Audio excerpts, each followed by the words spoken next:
Ever since Greenville native Shoeless Joe Jackson was removed from Major League Baseball's permanently ineligible list in early May, every baseball fan and history buff in the upstate wonders what will happen next. That includes John Nolan here from Greenville History Tours, also Greenville County Historical Society. Welcome, good to see you. Thank you, good to be here. This decision by the MLB commissioner reinstates Shoeless Joe and 16 others. Talk about that decision, what it was all about, your reaction. Yeah, it's been a long time coming. I mean, people have been petitioning for many years, and a lot of people just really believe that he always claimed his innocence as far as his play, and it showed with his statistics.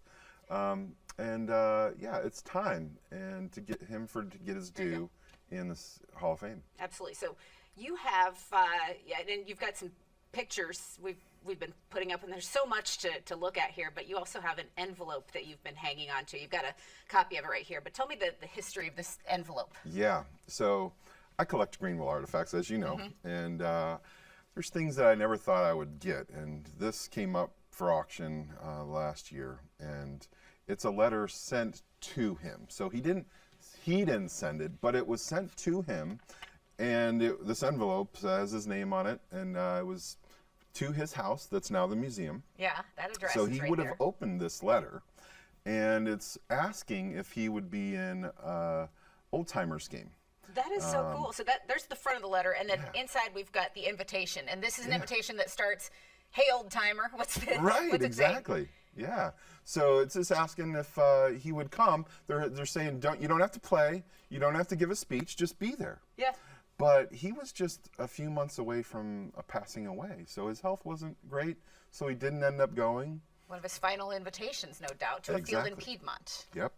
Yeah, and then Joe, of course, was banned after the 1919 Black Sox scandal. He and 7 others found guilty of accepting bribes to throw games. But again, with that decision reversed, 104 years later, now he's back on the list. He's hit more than 50 home runs, batting average of .356. Talk about how iconic a player he is. You know, even though he's been out of the Hall of Fame conversation for so long, he remains some of the most significant statistics in history.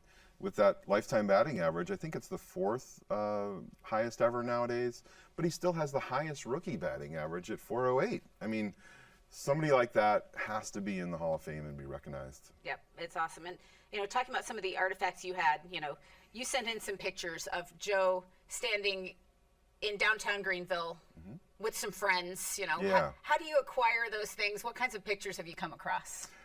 A lot of them are in the Greenville County Historical Society. I troll all the books and the private collections and things like that. One of the most interesting things is that he had a barbecue restaurant. After he moved back to Greenville, the first thing he did was have a barbecue restaurant, and very little people know about that. It was on Augusta Street for a couple years, and then he opened the liquor store later, which everybody knows about. So he was in some businesses and an important part of the community. Every time you find out a new relic, a new picture, a new piece of history, what's that like for you?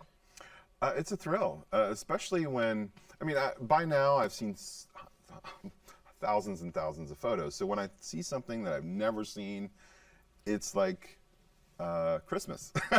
Yeah. And so you've got a passion to share that with everybody. And as you've gone through, what else in Shoeless Joe history kind of stands out to you? Any interesting finds or something that you think gets lost in the telling? Yes. We have the original Field of Dreams here. And I think that over time, especially with this new announcement, that we really need to capitalize on the field that he actually played on is still here. Kids can still make memories there playing baseball. And we need to promote it as a tourist destination, have, things that people can take their pictures with there and bring buses and all that stuff. Do you think that changes now that he's back in this conversation in such a big way? Maybe now's the time to address that. Tell us more about the park and the Field of Dreams. Yeah, so it's right over at Brandon Mill, where he grew up. He started working there like age 7 and got his baseball career started there. So, that deserves to have recognition. It's still right next to the mill. And it's an awesome place. I have a feeling you're putting some energy into this. I am. I've got ideas. You've got ideas. And of course, Shoeless Joe's continued to be remembered, to be honored. What's the future of his legacy? I think we'll see his museum get more visitation. But right now it's got limited hours. But I think with this, they'll maybe have some more open hours for people.